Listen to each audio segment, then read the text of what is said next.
Hakim Justisi Mahkamah Agung Edi Wibowo memenuhi panggilan penyidik Komisi Pemberantasan Korupsi untuk diperiksa dalam kasus dugaan suap kasus pengurusan perkara di Mahkamah Agung.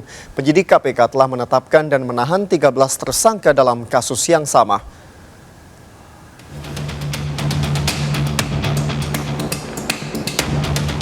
Hakim Justisial Edi Wibowo tiba di Gedung Merah Putih untuk memenuhi panggilan penyidik KPK Senin kemarin.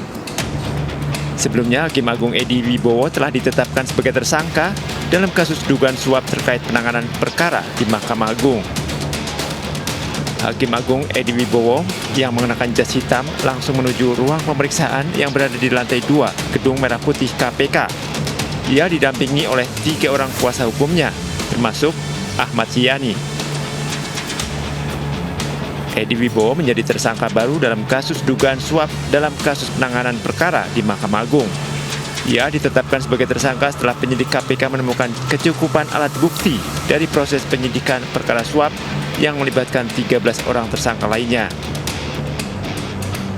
Saat ini KPK kembali kembangkan proses penyidikan dimaksud sebagai bagian dari rangkaian kegiatan tangkap tangan yang sebelumnya KPK lakukan dengan menetapkan 1 orang hakim justisi di Mahkamah Agung sebagai tersangka dalam perkara ini.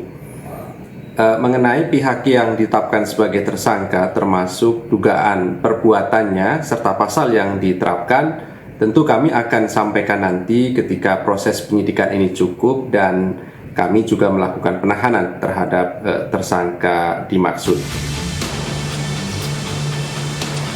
Hakim Justisi Edi Wibowo merupakan panitera MA yang ikut terjaring operasi tangkap tangan oleh penyidik KPK pada September lalu. Saat ini KPK telah menahan 13 tersangka dalam kasus yang sama, termasuk Hakim Agung SD, Hakim Agung GS, dan Hakim Justisi PN, serta sejumlah staf di MA dan pengacara, serta pihak swasta. Dari Jakarta, Rizky Falupi melaporkan.